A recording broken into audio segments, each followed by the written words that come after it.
at Carlingford Active Health. Now, much like you, when I was going through high school, I was also a rower, so I very much understand the importance of making sure that you have a body that moves as optimally as you need it to get you through that race. Now, some really important things you need to know, obviously, with rowing is that you need a lot of parts of your body to actually be engaged as you do things. There needs to be trunk stability, capacity to pull, capacity to push legs, capacity to have your glutes and hamstrings fire at the right time, some single leg power, core stability, rotational stability if you're rowing in a sweep boat. There's lots going on. So what I'm going to take you through today is a bit of a workout that is specialised for rowers. Now it's only a quick snippet of what a full workout would be for rowers. We're just giving a bit of a sample about what can be done. So we're going to start our session off with a bit of a warm-up. Not very long because it's not going to be the biggest of sessions that you're going to do. So we're going to start ourselves off with a bit of a warm-up, then we're going to move into more of our power movements. So looking at how do we optimise our strength to make sure that we're at optimal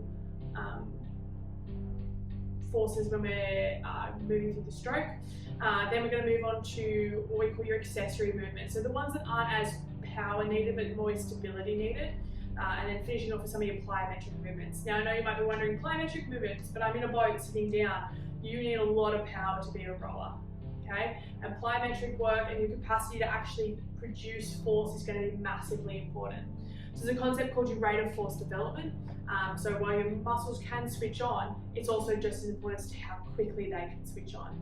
In order to push yourself through those strokes, especially if you're powering close to 31, 32 strokes a minute, and you guys are probably going a lot quicker than what I did when I was going through high school. But it is important to make sure that your muscles can switch on as quickly as you need them to actually get them work optimally at that force development curve. Okay, so for today, all you're going to need is, I've got myself a mat just for my comfort, but then I would recommend having either a chair or a step nearby. If you have both, great. But if you don't, just one of them's fine. If not, I'll give you some options to work around it. Alrighty, let's get into it. So section 1, we're starting with our warm-up. As you all know, it's really important to get that body moving and primed and ready to go. I've got 4 different exercises I'm going to take you through. As I said, all of this is just a snippet of what you could potentially be doing, but it'll get you going and start you off on the right direction. So we're going to do 4 different exercises. Each of them are going to last for about 45 seconds, and then we'll move on to the next one. The idea of it is we're getting a bit of mobility behind it, priming your body to get into the rest of the session.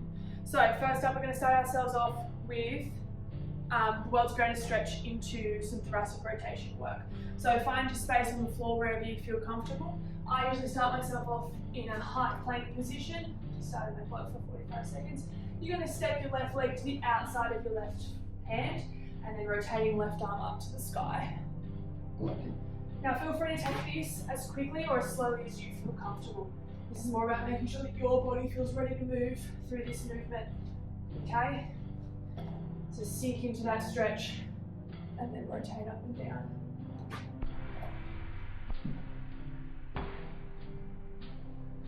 Good stuff.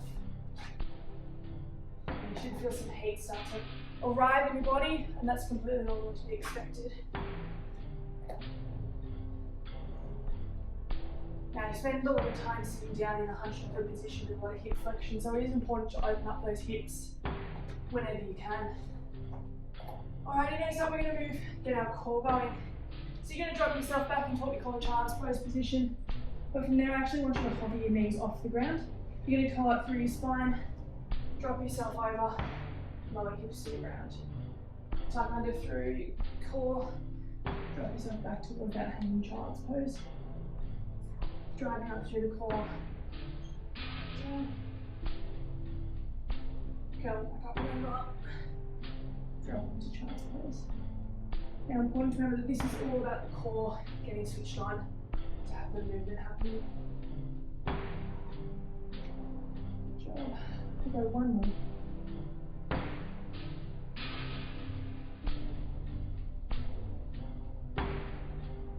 Awesome. Knees to the ground, we're going to move ourselves into what we call a shin box. Now, as I said, you spend a lot of time with yourselves sitting in that bent over position, well, especially at the catch. So it is important we do start to open up those hips. So hands behind you, both knees bent up in a 90-90 position. From here, rolling yourself out from side to side. Yep. So I'm going to give you some levels to work through here as well. If this is where you feel most comfortable, it's fine, stay here. If you want that next level, you're sitting up onto your hips and rolling yourself side to side. Ooh.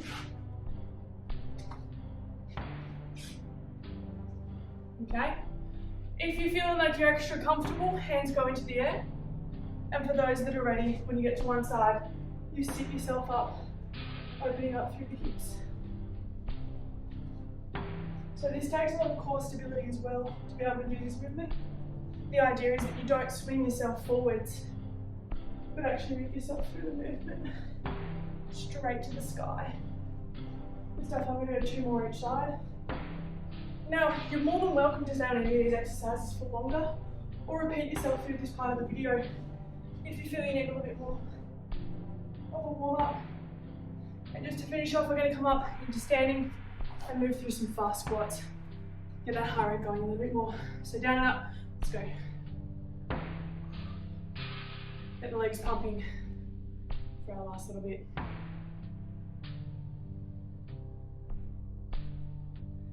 Big part of the warm up is to make sure that, as I said, your body feels ready to go. So for us, heart rate's up a little bit, and our body feels nice and warm. Now you're going to say, but Caitlin, I didn't warm up my arms, which is going to be massive, but you did. Because every time that you rolled yourself through those plank, cobra extension into your child's pose, you loaded through your arms. So they're all ready to go. Alrighty. Hope you're feeling nice and warm. Let's get into the power session. So part 2, we're on to all of our power and strength work. Now, I took you through the warm up the whole way through, and then I did say to you, if you wanted to continue on with it, double it over, feel free to. The second section is going to work a little bit differently. So, the way that you move through this is that I'm going to give you a superset exercise. So we start off with one exercise, then we go to the next, we're going to cycle through it 3 times. But it's not going to be done by my counting, it's going to be done by yours. So the idea of these exercises is to get them done to where you are 1 to 2 off feeling completely fatigued. Okay? So most of them are not the easiest of exercises, some of them you will find easy. Fine. It's about making sure that you move to 1 to 2 off your fatigue. So what I mean by that is you get to a point where you feel like, I don't think I can go any more than this. That's about where you stop. Okay? Or 1 or 2 reps before that. We're going through 2 supersets. So superset 1, we're going to take you through a Bulgarian split squat straight into a single leg RDL, and then exercise number 2 is going to be push-ups. Okay? So we're starting off with our chair here, and then we're going to move through these movements. As I said, I'm just going to demonstrate a couple of them for you, and then you're going to do them until you're 1 to 2 off fatigue. So bringing ourselves, start with left leg forward, right leg is tucked up behind you on that chair on that step. From there, you're going to sink yourself all the way down. So weight staying primarily on that left leg, it's the one that's forward. Drive yourself back up to where you're almost straight. We're going to lock our core on to tip ourselves forwards and back up. Now you don't have to lift your back leg off the ground if you don't feel comfortable doing so. So it can stay on that chair to tip yourself forward and back up. Now I have made this a completely body weight based exercise regime for you guys today. But if you're feeling like you want to add a bit of extra weight, feel free to. You should really feel this working through your glute, which is back here, and then down through your hamstring. Okay, so completely on one side till you 1 to 2 off fatigue, and completely on the other side. Exercise number 2 that you're going to drop yourself straight into is going to be those push-ups. So once you off fatigue one side, 1 to 2 off fatigue the other side, we're down into the ground into our push-ups. Okay, really make sure you maintain your form for this one. You should all know how to do a push-up, nice and simple, hands underneath, lock on your core, down and up. As I said, 1 to 2 off fatigue. Alright? So you're going to cycle through that 3 times, and then we'll jump straight over into our superset number 2. Superset number 2, so you've just gone in fatigued, glutes, bit of hammies. Number 2, similar concept, we're doing all that as well. Okay? So, as I said, you're 1 to 2 off fatigue for each exercise, we cycle through it 3 times.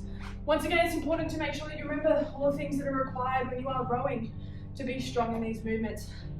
So we're going to bring ourselves down and do a walkout bridge. So you're going to engage through your core, squeeze your glutes, bring yourself up to the top of your bridge, hold yourself there. From here, we walk one leg all the way out, walk the other leg all the way out, bring it back in, and then the other. Should really feel the back of those legs. but core stays engaged. So the important thing you want to try and do is not let your bottom drop as you do this movement. Now alternate which leg that you start walking out with first, and then back in. Beautiful, really engaged through the core, big squeeze through the glutes. So once you 1 to 2 off fatigue for that one, we're going to roll over into an exercise called prone scaption. So big things in this position: lock your hips down into the ground, push your ribs down into the ground. So your stomach may actually lift off the ground a little bit, but that's fine because that's for your core engagement. Hands are going directly above your head. You're going to try and keep your neck nice and neutral.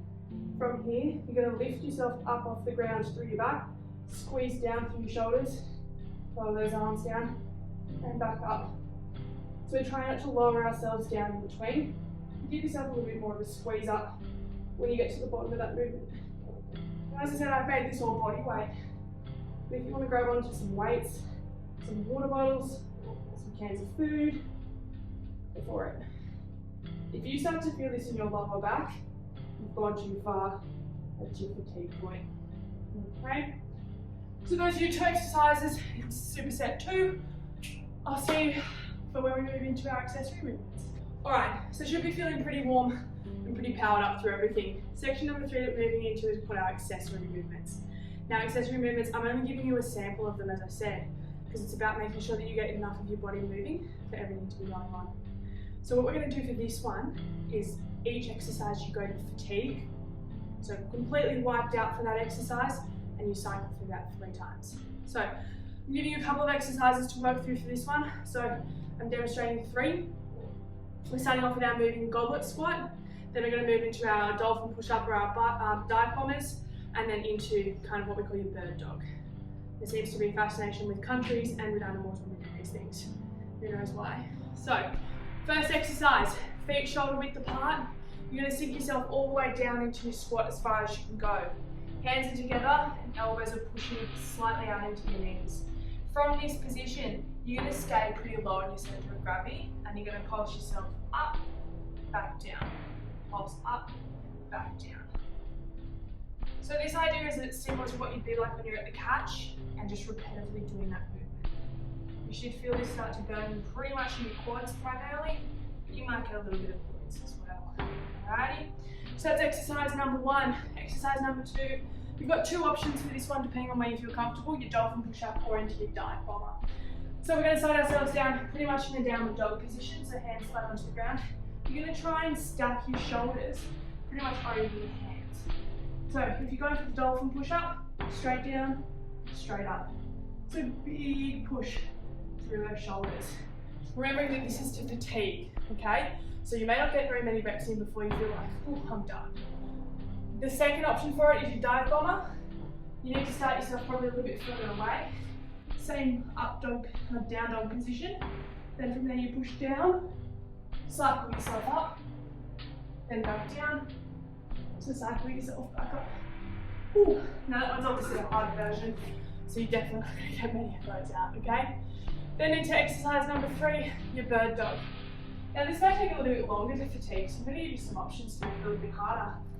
So what you want to do, give yourself a nice flat back and engage through your core. You're trying to imagine that I've put a big cup of hot boiling tea on your lower back. So if you move too much, that's going to spill off and burn you, which we don't want. So you're going to try and hold your back where it is. From here, you extend out opposite arm and leg, bring it into tap, then go again. Now the importance of this is about that back extension that you need to be able to achieve when you row, combined with a lot of glute extension as well. Now, you should feel your core activating, glute activating, and shoulder blades sliding down your back. If you feel that's too easy, that's completely normal and fine. You've got a couple of options. You can add in a band if you want to. So band is connected to foot and hand, so it goes opposite way. Other options, if we're going just straight for bodyweight exercise, tuck your toes underneath, engage through your core, lift your body up. Now I would recommend you start just with one leg to get yourself moving, and if you're really comfortable, go an arm. Okay? But that was a lot harder. So, to fatigue on each of those exercises and cycle through that 3 times, your body's really going to be feeling it by now. But I'll see you in a second once you've done those exercises for our plyometric component. Alright, second last section, guys. Last one's warm down though, so last one finishes off for our movements. Plyometrics. As I said to you, you're probably thinking, why do I need plyometrics? But it's all about how fast your muscles can produce force. So, there are two ways that you have to produce force, from a stationary position and then from a base moving position. So counter movement is a lot of what happens at rowing when you want to go from the catch to pull back. So while you're already progressing in that direction, in terms of where the boat's going, you've actually got to stop your movement forward and turn it into a backwards movement. So it becomes a counter movement. So I'm going to give you pretty much two main exercises to focus on for your plyometric movement. Once again, I'm going to demonstrate them to you, but you're going to do 30 of them, of each of them, have a break and do 2 sets through of that. So as we have what we call 60 contact points, okay? So for this one, I'm going to recommend that you at least have a chair, preferably if you could have both, would be great, okay? So our first one is going to be our counter movement or jump, so our sit to stand jump, okay? So pretty simple, we're up tall, lock core on, feet flat on the ground, knees facing forward. From here, it's straight into a jump. Okay, now it doesn't seem like a lot, but it's about that force that you develop. So the faster that you can do it, the better it's going to be. Okay, and after we've done all the movements that we have to do, your body's going to feel it. Now if you're ready for that next level and feeling pretty good about it, you can jump straight up onto the step. So it's about force. How quick can you do it? Okay, lock on, call, go. Okay, so exercise one, as I said, 30 times. Pick whichever one you want to do. And then move my chair out of the way for number 2. Now we did some what we call Romanian deadlifts earlier on with our Bulgarian split squats, but we're going to add them into more of that plyometric movement based work. Same concept, we're just going to work through the RDL phase first. So standing, single leg, light bend through the knee, it's a tip over as far as you can go to feel that stretch to your hamstring and back up. Alright, so to add it into what we call our plyometric prep movement, it's a tip down, force develop, step. Now really focus on straightening out through the knee and through your hip here. So this is what we call our triple extension movement, which is what you need as you're coming out of the catch and moving through the stroke. So you're coming down, hold it, hold it, hold it, drive. Okay? Going down, lock on the core, lock on the glutes, lock on the hamstring, and drive. Okay? As I said, the faster you do it, the more you're going to get that rate of force development. Alright? 30 of them each, and that is each side for that one, twice through, so you get your 60 contact points. Alrighty. So, you've made it to the end of my sample of a rowing workout to take you through all the phases. The last phase is just a cool down, and it's your choice on how you want to do it. If it's your jump on an erg for a couple of minutes and just cycle your way through on a bike, or going down into some static stretching, you can feel free to do all of those. So really focus on getting your glutes, hamstrings and things like that. But if not, you can pop on over to the rowing mobility video that I've put together and you can jump into that. Hope you guys have enjoyed this. If you do, continue to look through our YouTube. There's other content for rowers there or other sports if you are interested. If you do have any questions, please don't hesitate to give us a call. It's 9873 2770 or follow us on Instagram or find us on Facebook.